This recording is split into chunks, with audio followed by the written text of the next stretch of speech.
इसको जरा सा पुनरावृत्ति कर लें। कलम ने किसी कथा सुनी? हाँ, वामन भगवान की कथा सुनी, वामन भगवान की, और राम जी का वर्णन सुना, और राम जी की सारी कथाएं सुनी, और वामन भगवान की कथा सुनी, भगीरथ महाराज की कथा सुनी,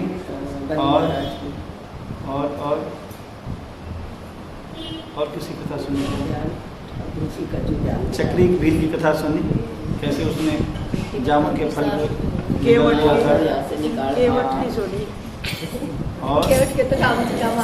राम जी में केवट जटायु सब आ गए। और हमने क्या कथा सुनी? इंद्र, हम कितने भी पद प्रतिष्ठा पे आ जाएं, अगर प्रतिष्ठा का अहंकार रहेगा तो प्रतिष्ठा के पास पहुंचने के बाद भी हम सुअर बन सकते हैं। इतने ऊपर लोक पे जाने के बाद भी हम नीचे गिर सकते हैं अहंकार के कारण। हाँ, इंद्र का सुना था। और वैतरणी नदी के वृत्तांत हमने थोड़ा सुना, गिरिजा वैतरणी के बारे में, कि कैसे भगवान कितने कृपालु हैं कि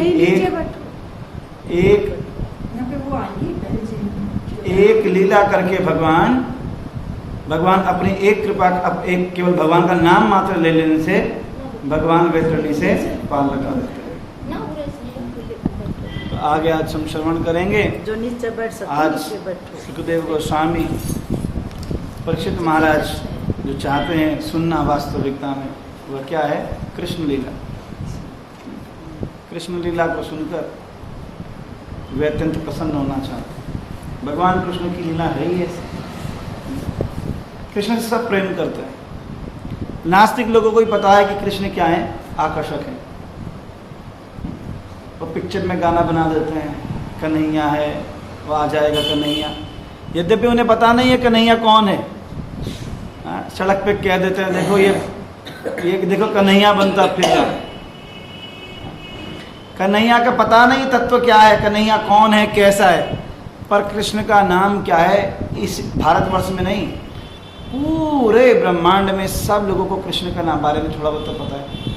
अगर वो ईसाई हो या मुसलमान हो या जूइश हो, सरदार, कुछ भी हो, सबको कृष्ण का नाम तो पता ही पता है। यहाँ तक कि हॉलीवुड के लोग, भारत के बाहर जो पिक्चरें बनाते हैं, वो लोग भी कृष्ण के ऊपर पिक्चरें बनाते हैं। स्पाइडरमैन बनाया, सुपरमैन बनाया। अब लोग सुपरमैन पर तो विश्वास करते हैं कि सुपरमैन और बैटमैन हुआ होगा, पर भगवान कृष्ण पे इनका विश्वास नहीं होता। हम लोगों का तो है, वो लोगों का नहीं होता, नास्तिक लोग हैं। तो यद्यपि भगवान सर्वशक्तिशाली हैं, भगवान है, वो क्या है? भगवान। भग धातु किससे बनती है? भग मतलब होता है जिसके पास 6 ऐश्वर्य है। जिसके पास क्या है? 6 ऐश्वर्य। जिसके पास 6 ऐश्वर्य है वह भगवान बन सकता है। तो 6 ऐश्वर्य कौन कौन से हैं? पहला है ज्ञान, जिसके पास ज्ञान कैसा हो, सबसे ज़्यादा ज्ञान हो, सारा ज्ञान जिसके पास हो। दूसरा है वैराग्य। तीसरा है ऐश्वर्य यानी संपत्ति, अथाह संपत्ति होनी चाहिए भगवान होने के लिए खूब। चौथा है सौंदर्य, सुंदरता होनी चाहिए। पांचवा है बल, शक्ति, शक्तिशाली होना चाहिए। और छठा क्या है? यश। जिसके पास ये 6 हैं वह भगवान बन सकता है। और कैसे होने चाहिए? अनलिमिटेड, असीमित मात्रा में, जिसकी कोई सीमा ना। तो भगवान इतने सुंदर है, भगवान से सुंदर कोई हो ही नहीं सकता। है कोई सुंदर भगवान से? कोई भगवान से सुंदर संसार में कोई भी नहीं है, एक ही है बस। भगवान से भी सुंदर एक ही है, वो कौन है? हाँ, भगवान की अंतरंगा शक्ति श्रीमती राधा रानी। भगवान का नाम क्या है? मदन मोहन। और राधा रानी का नाम क्या है? मदन मोहन मोहिनी। कृष्ण तो क्या करते हैं? मदन यानी कि कामदेव। कृष्ण तो कामदेवों को मोहित कर देते हैं, उनको भी डिस्ट्रैक्ट कर देते हैं। जो काम सबको भटका देता है, सबको हिला देता है, उस काम को भी आकर्षित कर देते हैं। उनका नाम क्या है? मदन मोहन। मदन मतलब होता है कामदेव। कंदर्प कोटि कमलीय विशेष शुभम। एक कामदेव नहीं, करोड़ों कामदेवों को लज्जित कर देने वाले वो हैं भगवान। और ऐसे भगवान को भी जो आकर्षित कर दे, वो शक्ति किस राधा रानी के अलावा और किसी के पास नहीं। राधा रानी के अलावा ऐसी शक्ति संसार में किसी के पास नहीं है जो भगवान को भी आकर्षित कर दे। राधा रानी को देखने मात्र से, राधा रानी हल्के से आंखें ऊपर कर दे तो कृष्ण के जो टाइट से कसी जो फेंटा होता है वो भी ढीला पड़ जाता है। इतने भगवान इतना राधा ने इतना आकर्षित करती है कृष्ण। कई आचार्य तो कहते हैं कि इसलिए बिहारी जी में, राधा वल्लभ जी में, राधा रमन जी में राधा रानी का दर्शन ही नहीं होता। आप गए होंगे बिहारी जी में, राधा रानी नहीं दिखती आपको। राधा रानी नीचे दिखती हैं साइड में एक चुनरी ऐसी लगी होती है, वहाँ पे सब श्रृंगार किया होता है। गादी सेवा बोलते हैं उसको हम लोग, गद्दी रूप में सेवा होती है उनकी नाम रूप से। राधा वल्लभ जी में भी साइड में होती है। राधा रमन जी में शायद में आपको चंद उनकी चूड़ामणि दिखेगी। ऐसा भगवान राधा रमन जी सामने है, नीचे एक दुपट्टा होगा, उसके ऊपर राधा रानी की नथनी दिखेगी और मुकुट दिखेगा और कुछ नहीं दिखेगा।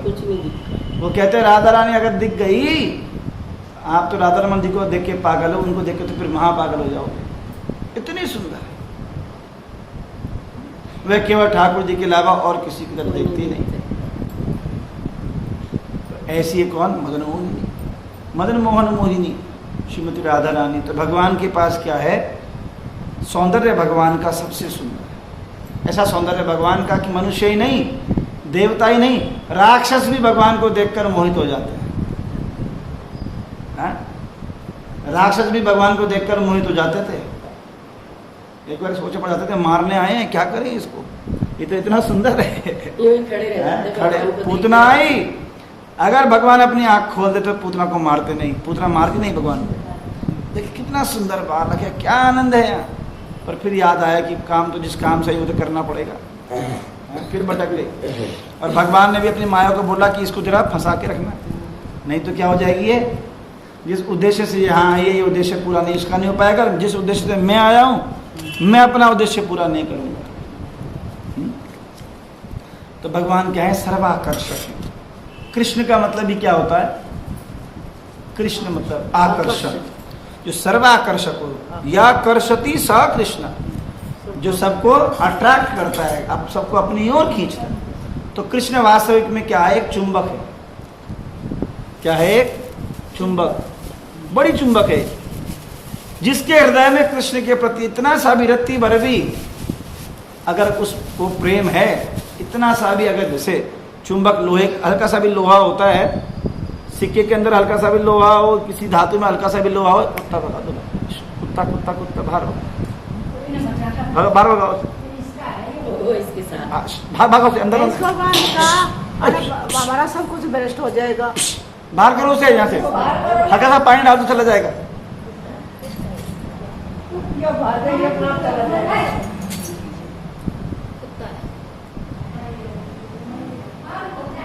तो इसको एक दिन पहले भी समझाया था, कुत्तों को मंदिर के अंदर नहीं लाना चाहिए। किसी को पालतू भी हो तो भी मंदिर के अंदर कुत्तों का प्रवेश नहीं होना चाहिए। मंदिर के अंदर क्या, अगर घर के अंदर भी नहीं होना चाहिए। कि नजर पड़ जाए तो जब सफल नहीं होगा, तुम्हारा निष्फल हो जाएगा। यहाँ तक कि अगर पात्र को कुत्ता देख ले, भगवान के भोजन के भोग का पात्र है, बर्तन है, खाली है बेशक, उसके ऊपर भी कुत्ता देख ले तो वह ठाकुर जी उस पे बर्तन में भोग नहीं लगा सकते। उस भोग की सामग्री को नहीं देखने देना। शास्त्र में, इसीलिए शास्त्र में लिखा है, भगवान के भोग जब जाता है मंदिरों में भी, तो उसके ऊपर हम ढकने के लिए गीला कपड़ा करके रखते हैं ऊपर से। मनुष्य की नज़र तो क्या, पशु की क्या, मनुष्य की नज़र भी नहीं पड़ने देते उसके ऊपर। रसोई में ही भोग लगाते तो पर्दा क्यों लगाते? रसोई में ही कपड़ा डाल देते हैं उसके अंदर, और भगवान के सम्मुख जाकर पर्दा लगाने के बाद ही कपड़ा हटाते हैं उसके ऊपर से। ये दृष्टि में दोष होता है। पशु की दृष्टि को, पशु को पता नहीं है भोग है। उसने खाने की भावना करी, ठाकुर जी बोलेंगे मुझसे ज़्यादा भूखा, पहले से ही खिला दो। ठाकुर जी नहीं खाएंगे।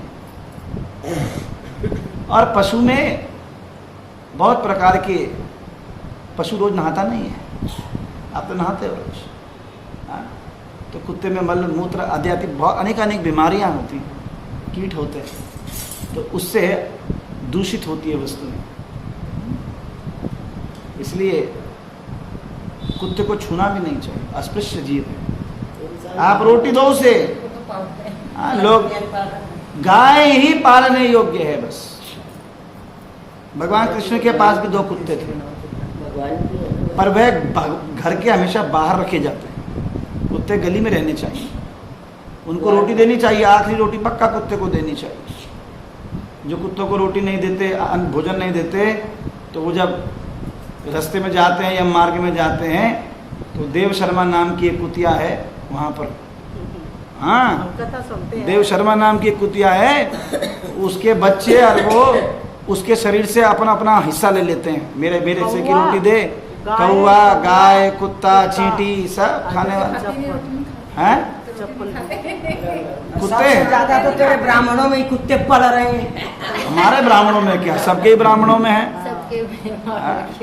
जो पालेगा ब्राह्मण क्या है, कलयुग में ब्राह्मण है ही नहीं। कलौ शूद्र संभव, कलयुग किसका है, कलयुग में सब शूद्र है। घर में केवल जाति से नहीं, अरे घर के अंदर ही नहीं, कुत्ते को घर के अंदर ही प्रवेश वर्जित है। और अब क्या करें, कलयुग का युग है। हम एक के घर में गए, वहाँ पूजा करने के लिए बैठे, तो वो कुत्ते को ले आए, ये भी बैठे। हमने बोला हम तो नहीं करेंगे। तो बोला कि नहीं, ये आप कैसे कह सकते हो। मैंने बोला हम ऐसे, आप ऐसे नहीं कह सकते। मैं ठीक है, आप जिससे कहने करा लो, हम नहीं करेंगे। जब मंत्र का अनुष्ठान ही सही नहीं होना, शुद्ध नहीं होना, तो उस दोष के भागीदार हम कैसे बने।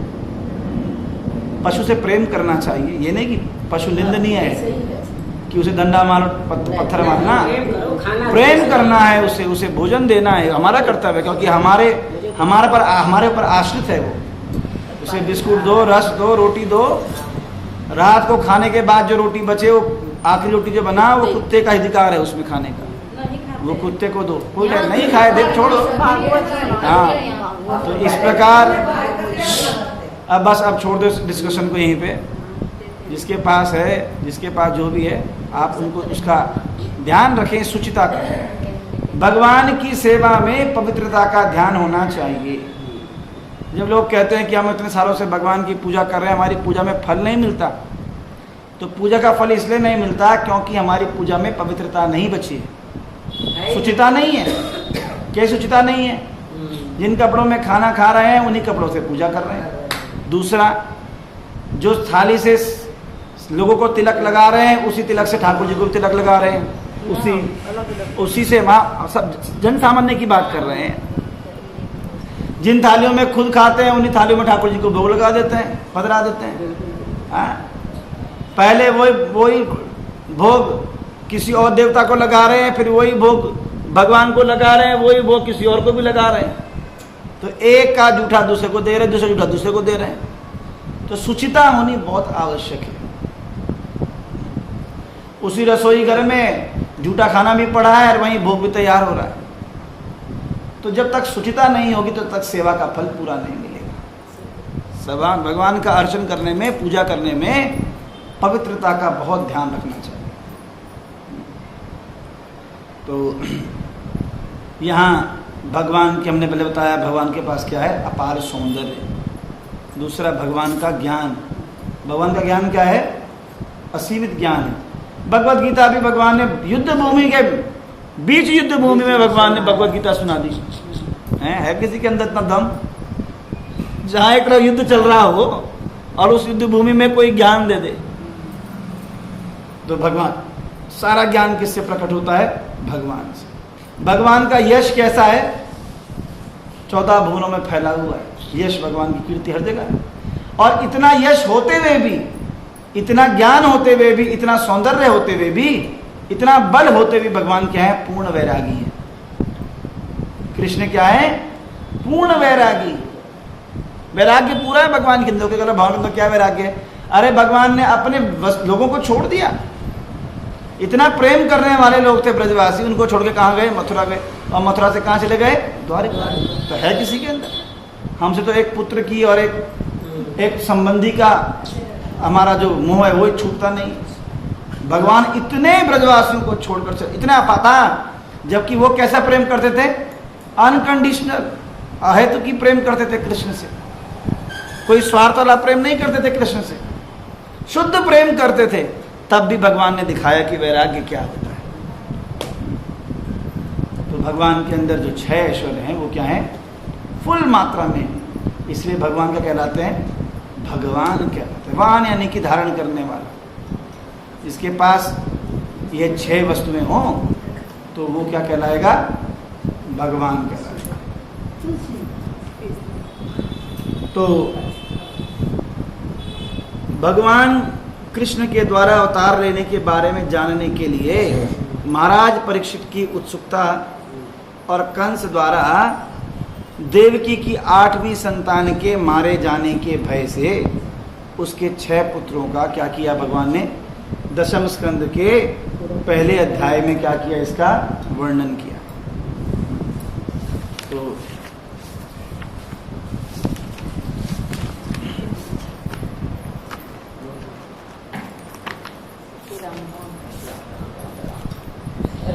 जब सुखदेव गोस्वामी यदुवंश और उसके साथ चंद्र और सूर्य के वंशों का वर्णन कर चुके तो महाराज परीक्षित ने उनसे प्रार्थना की वो यदुवंश में बलदेव के साथ प्रकट होने वाले भगवान कृष्ण और इस जगत में उनके द्वारा संपन्न कार्यकलापों का क्या करें? वर्णन करें। राजा ने कहा कि कृष्ण दिव्य हैं और उनके कार्यकलापों को समझना मुक्त आत्माओं का क्या है? कार्य। कौन को समझता है? हम बद्ध आत्मा नहीं समझ सकती भावना कार्यकलाप। कौन समझ सकता है? मुक्त आत्मा है, जो पृथ्वी पर रहकर क्या है? मुक्त है। कृष्ण लीला का श्रवण ऐसी नाव है जिससे जीवन के चरम लक्ष्य को प्राप्त किया जा सकता है। कौन है नाव? भगवान का नाम। और कृष्ण की कथा क्या है? एक नाव है। उस पर बैठकर जीवन का चरम लक्ष्य पहुंच। जीवन का चरम लक्ष्य क्या है? क्या है चरम लक्ष्य जीवन का? भगवान के पास भगवान की सेवा के लिए जाना है। यहाँ भी सेवा करें और वहां भी जाकर ठाकुर जी की सेवा करें। ये है हमारे जीवन का लक्ष्य।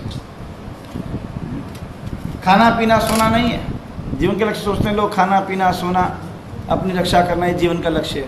देखो उसने बढ़िया नौकरी लग गई, बढ़िया कमाने लग गए, बढ़िया खाने लग गए, बढ़िया परिवार हो गया, बढ़िया मकान दुकान सब बढ़िया हो गया। हाँ, ये जीवन का लक्ष्य नहीं है। मकान दुकान होना जीवन का लक्ष्य नहीं है। जीवन का लक्ष्य क्या है? भगवान के धाम में भगवान की नित्य सेवा करना। नित्य धाम में, वह धाम कैसा है? नित्य है। भगवान का धाम कभी नष्ट होने वाला नहीं है। पृथ्वी नष्ट हो जाएगी पर भगवान का धाम कभी नष्ट नहीं होता। तो उस नित्य धाम में जाकर भगवान की कैसी सेवा करना? नित्य सेवा करना। जैसे हम आचार्य लोगों का कहते हैं नित्य लीला प्रविष्ट कहते हैं। इन भगवान की नित्य लीलाओं में प्रवेश जिन्होंने कर लिया है, जो भगवान की लीलाओं से ही आते हैं और यहाँ लीला करके वापस लीला करने के लिए चले जाते हैं। जैसे सनातन गोस्वामी है, वो नयन मंजरी है। वो भगवान की राधा रानी की एक मंजरी है, पर यहाँ क्या बनकर आए हैं? सनातन गोस्वामी बनकर आए हैं। क्या करने के लिए? हमें सेवा बताने के लिए कि वहाँ की सेवा कैसी है, कैसे वहाँ पे धाम में कैसे सेवा करनी होगी। यहाँ भजन करके सेवा करके दिखा दिया, तुम लोग ऐसा करो, और चले जाते हैं अपने भगवान के लोग वापस। रूप गोस्वामी कौन है? रूप मंजरी है। रूप मंजरी है जो भगवान के दिव्य रूप राधा रानी श्याम सुंदर के सुंदर रूप का आवरण अलंकरण करती है। अनेकानेक मंजरियाँ हैं। कोई कमल मंजरी है, कोई पुष्प मंजरी है, कोई लवंग मंजरी है, कोई कर्पूर मंजरी है। जितने भी आचार्य हुए सब कोई ना कोई मंजरी का स्वरूप है। राधा रानी की मेड सर्वेंट्स हैं सारे के सारे। जब राधा रानी भगवान कृष्ण की इच्छा से वो यहाँ आते हैं और अपना स्वरूप प्रकट बताते नहीं हम कौन हैं, तो बाद में पता चलता है कि वो कौन सी मंजरी थी। तो ऐसी नाम है जहाँ समझा सकते हैं। कसाई और आत्मघाती व्यक्ति को छोड़कर, कौन कौन? कसाई और आत्मघाती। कसाई तो किसका वध करता है? औरों का।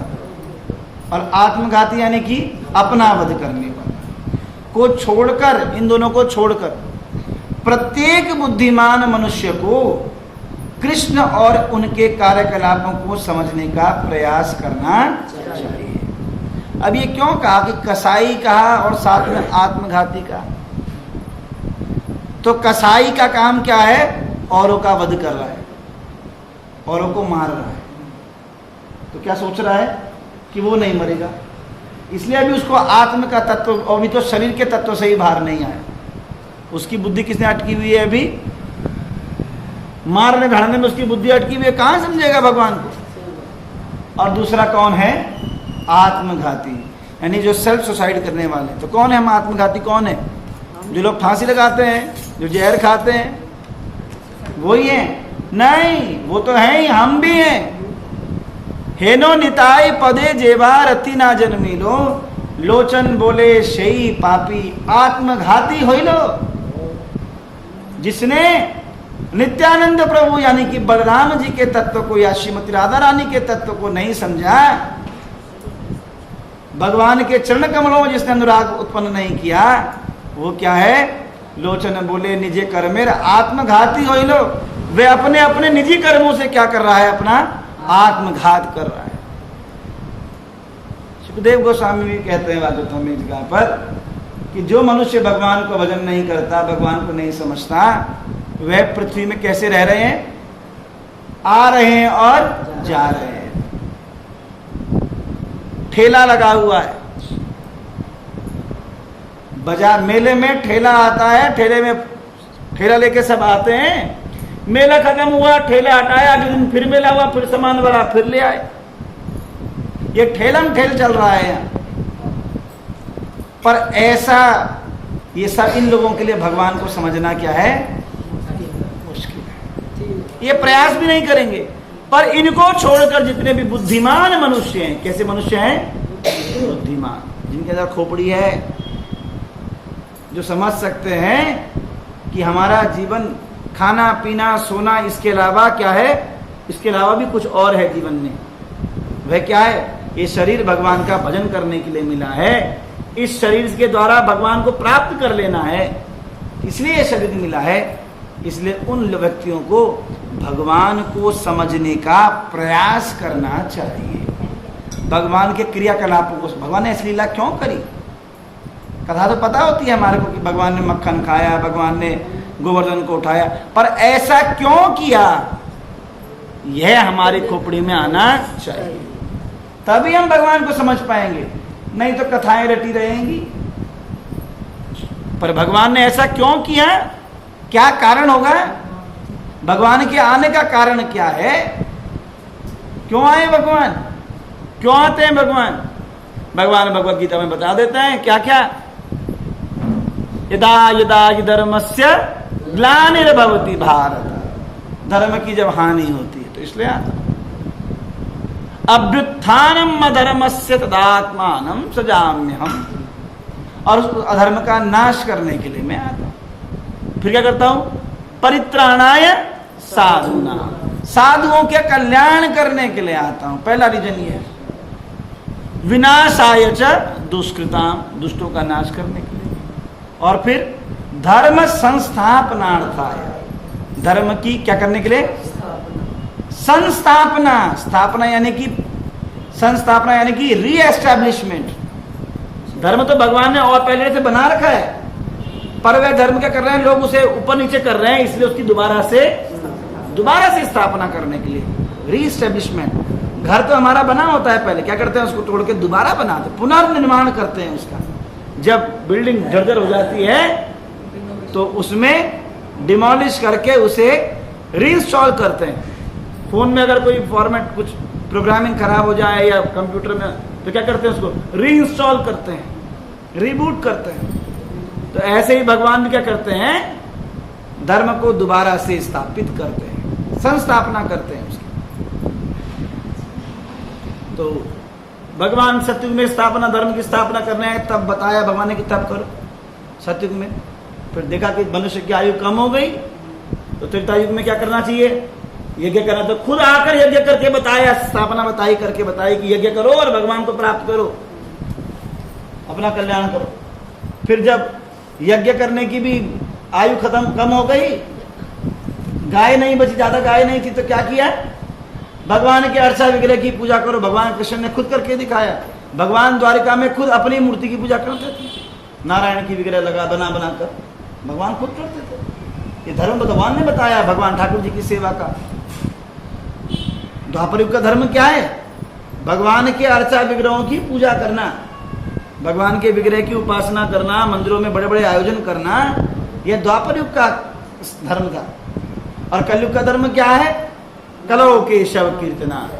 कलयुग में क्या करना है, केवल केशव का कीर्तन। यह भी तो भगवान करने के लिए खुद प्रकट होकर आए चैतन्य महाप्रभु के रूप में। साक्षात ब्रजेंद्र नंदन भगवान कृष्ण ही चैतन्य जगन्नाथ मिश्र और शची माता के घर में चैतन्य देव बनकर आते हैं, और चैतन्य महाप्रभु कीर्तन धर्म का दोबारा से क्या करते हैं, स्थापना करते हैं। आजानुलंबित भुजो कनकावधातो संकीर्तन एक पितरो। संकीर्तन के पिता हैं। संकीर्तन के पिता कौन है, चैतन्य महाप्रभु, गौरांग महाप्रभु, इन्होंने कीर्तन दिया है। कमलायताक्षो विशंभरो द्विजवरो युग धर्म पालो। युग धर्म का पालन करने के लिए वही आए। वंदे जगत प्रिय करो करुणावतार। वे किसके अवतार हैं, करुणा के अवतार हैं। तो पांडवों के एकमात्र आराध्य देव कौन थे, कृष्ण। जब महाराज परीक्षित अपनी माता उत्तरा के गर्भ में थे, तो कृष्ण ने उन्हें ब्रह्मास्त्र के प्रहार से बचाया। और अब महाराज परीक्षित सुखदेव गोस्वामी से पूछते हैं कि रोहिणी पुत्र भगवान बलदेव किस तरह देवकी के गर्भ से प्रकट हो सके। कृष्ण मथुरा से वृंदावन क्यों स्थानांतरित हुए, और वे वहां अपने परिवार वालों के साथ किस तरह रहे। कृष्ण ने मथुरा और वृंदावन में क्या किया। ये सब किसके प्रश्न हैं, परीक्षित महाराज के। उन्होंने अपने मामा कंस का वध कैसे किया, कृष्ण कितने वर्षों तक द्वारका में रहे, कितनी रानियां थी। महाराज परीक्षित ने सुखदेव गोस्वामी से ये सारे प्रश्न पूछे। उन्होंने सुखदेव गोस्वामी से अनुरोध किया कि कृष्ण ने के उन अन्य कार्यों को भी वर्णन करे जिन्हें उन्होंने नहीं पूछा। अगर वह पूछना भूल गए तो उनका भी क्या करें, वर्णन करें। हम क्या पूछते हैं, हमें अगर कोई ज्ञानी साधु मिले, कोई व्यक्ति मिले, तो क्या पूछेंगे उससे, हमारे घर में कष्ट चल रहा है, हमारे घर में कलेश चल रहा है, एक दिन कैसे, घुटनों में बीमारी है, इसमें परेशानी है, इससे छुटकारा कैसे पाए। परीक्षित महाराज बता रहे हैं कि जीव को अगर कोई साधु मिले, ज्ञानी मिले, तो क्या क्या पूछना चाहिए उससे उससे कृष्ण की कथा के बारे में पूछना चाहिए। भगवान का कल्याण के, अपना कल्याण कैसे हो, भगवान की कथा कैसी है, भगवान ने क्या किया, ऐसे प्रश्न करने चाहिए, जिससे कि भगवान की अनेकानेक लीलाओं का क्या हो पाए, श्रवण हो पाए और उसका कल्याण हो सके। यह किसने बताया था, विदुर जी ने भी बताया। जब विदुर तीर्थ यात्रा में गए तो कौन मिले उन्हें, मैत्रेय मुनि। तो वहां जाकर वह उनसे यह पूछते, तुम्हारे राज्य में क्या चल रहा है, हमारे राज्य में क्या चल रहा है, बातें करते, खाते पीते। पर विदुर जी ने क्या प्रश्न किया कि आप मुझे दिव्य ज्ञान प्रदान करो। और विदुर जी ने मैत्री से क्या पूछा था, भगवान की कुछ बाल लीलाओं का मुझे श्रवण कराओ। मैत्री मुनि ज्ञानी थे। तो भगवान बताते हैं कि कृष्ण का वर्णन करने के लिए सुखदेव गोस्वामी ने बताया कि कृष्ण के कार्यों का वर्णन गंगा जल के समान समस्त ब्रह्मांड को शुद्ध बनाने वाला है। गंगा जल के समान, गंगा जल की छिड़कते सबके ऊपर, छिड़कने मात्र से पवित्र हो जाते हैं। ऐसे ही भगवान की कथा भी है जो सबको क्या कर देती है, पवित्र कर देती है, शुद्ध कर देती है।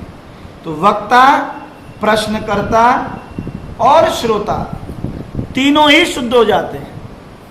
बोलने वाला भी, सुनने वाला भी और प्रश्न करने वाला भी, तीनों को शुद्ध करती है।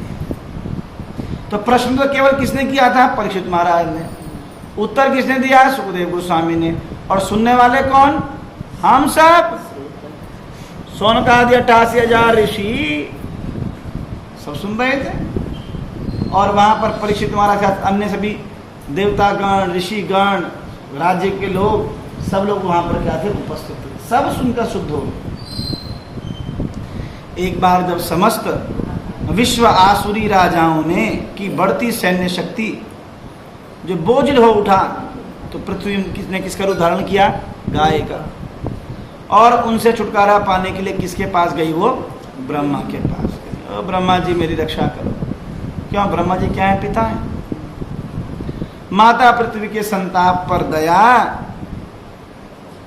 दया करके ब्रह्मा जी, शिव जी और अन्य देवताओं समेत गाय रूपी धरती को अपने साथ लेकर बाद में कब बाद में? कथा जब खत्म होने की तब कर देना। नहीं, पहले कर दो, चलो कर दो, फटाफट कर दो, फटाफट। शुरू हो जो कोई नहीं। गोविंद जय जय गोपाल जय जय राधा रमण हरि गोविंद जय जय गोविंद जय जय गोपाल जय जय राधा रमण हरि गोविंद जय जय गोविंद जय जय गोपाल जय जय राधा रमण हरि गोविंद जय गोविंद। आरती बाद में कर लेना। गोपाल जय जय राधा रमण हरि गोविंद जय जय गोविंद जय जय गोपाल जय जय राधा रमण हरि गोविंद जय जय गोविंद जय जय गोपाल जय जय राधा रमण हरि गोविंद जय जय गोविंद जय जय गोपाल जय जय राधा रमण हरि गोविंद जय जय गोविंद जय जय गोपाल जय राधा रमण हरि गोविंद जय जय गोविंद जय जय गोपाल जय जय राधा रमण हरि गोविंद जय जय गोविंद जय जय गोपाल जय राधा रमण हरि गोविंद जय जय गोविंद जय जय गोपाल जय जय राधा रमण हरि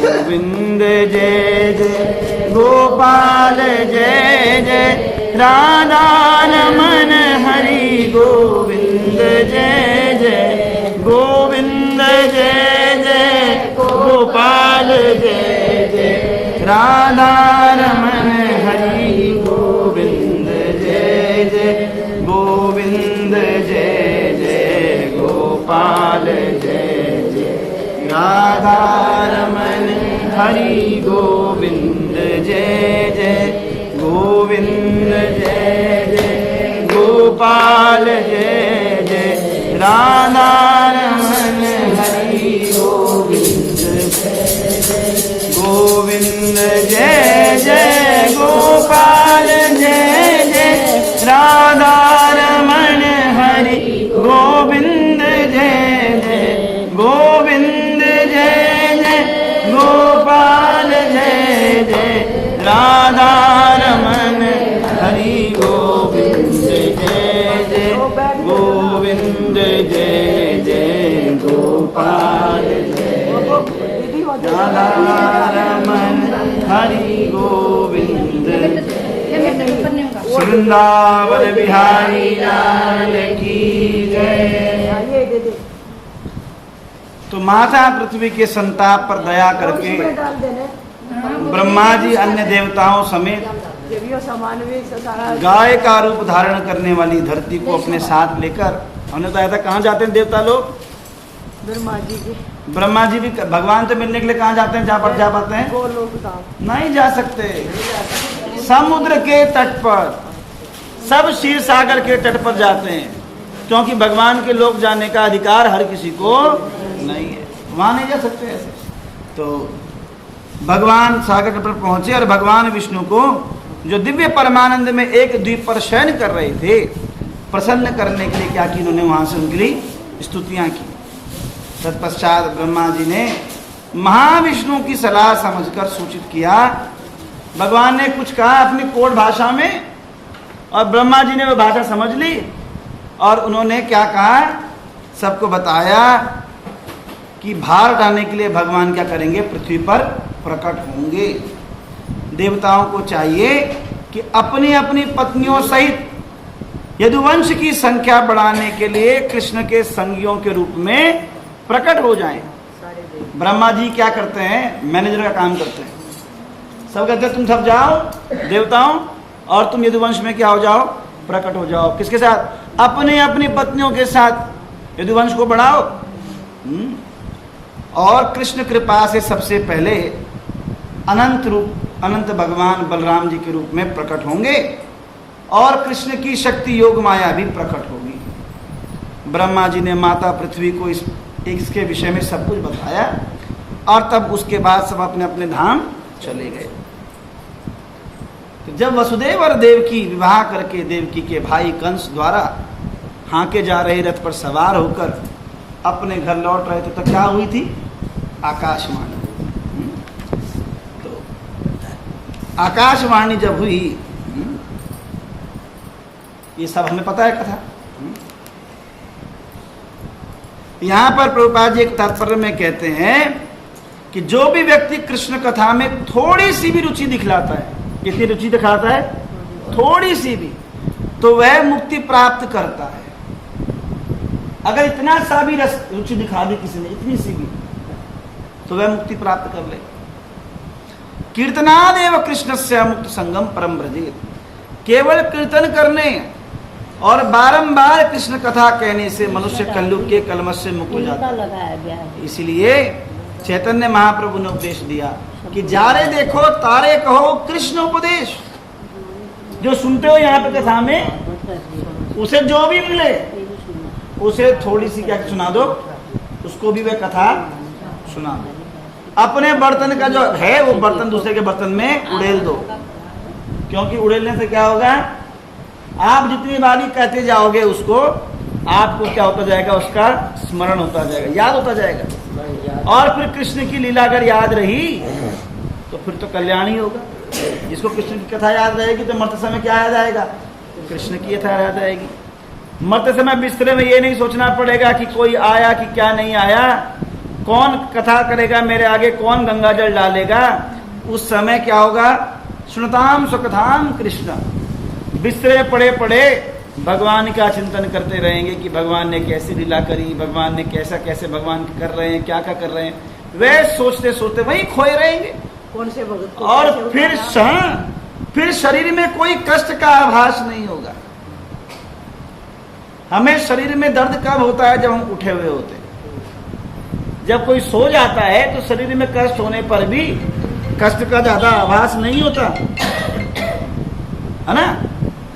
इस प्रकार उस देह रूपी शरीर के सो जाने पर भी, देह तो शरीर तो पड़ा है बिस्तरे में, तब ये सो जाए तो भी आप कृष्ण का लीला स्मरण करेंगे तो क्या होगा, कृष्ण का लीला स्मरण करने से शरीर का जो दुख है वह क्या हो जाएगा, खत्म हो जाएगा। होगा तो पता लगे। इसलिए अलवर कुलशेखर लिखते हैं, जो आपका अलवर है, अलवर का नाम क्यों पड़ा है अलवर, क्यों कहते हैं उसको अलवर, अलवर वालों से पूछो क्यों कहते हैं अलवर? अरे अलवर की भूमि महान पवित्र है, यह साधारण भूमि नहीं है। भगवान रामानुजाचार्य के शिष्य राजा कुलशेखर, जिनको अलवर कहते हैं, राजा कुलशेखर अलवर, रामानुज के जो संप्रदाय जो आचार्य हुए, उनको जो 12-14 आचार्य, उनको सबको कहते हैं आलवार कहते हैं, जिन्होंने भगवान के साथ अपनी दिव्य लीलाएं करी हैं। वह एक राजा कुलशेखर थे, वे वहां अलवर में पैदा हुए, अलवर में उन्होंने राज्य किया। और कुलशेखर इसलिए अलवर जो है वह पवित्र क्षेत्र है, कुलशेखर महाराज वहीं हुए। और उन्होंने मुकुंद माला स्तोत्र लिखा, मुकुंद, भगवान मुकुंद की उपासना करी, मुकुंद माला स्तोत्र है उनका पूरा एक। उसके पहले श्लोक में कहते हैं कृष्ण त्वदीय पद पंकजम पंजरांते, हे कृष्ण मैं तुम्हारे चरण पंकजों के ऊपर क्या करता हूं, त्वदीय पद पंकजम पंजरांते, मैं आज ही आपके चरणों का वर्ण कर लेता हूं। क्यों, क्या होगा, निद्रा प्रणाम प्रयाण समय कफवात पित्ते, जब कंठावरोधन होगा मृत्यु के समय तो क्या होगा, निद्रा प्रयाण समय कफवात पित्ते, कफ और वात और पित्त सब चरम सीमा पर पहुंच जाएंगे, कंठावरोधन हो जाएगा, तब आपका भजन कैसे हो पाएगा। इसलिए जब अभी मैं आपकी चरणों कमलों का वर्ण कर लेता हूं। बहुत महान भक्त हुए, इसलिए कुलशेखर के ही नाम पर उस जगह का नाम क्या पड़ा है, अलवर, अलवर। वैसे आलवार कहते हैं तो आलवार से वो अलवर हो गया, अलवर हो गया। ये भूमि पवित्र भूमियां हैं।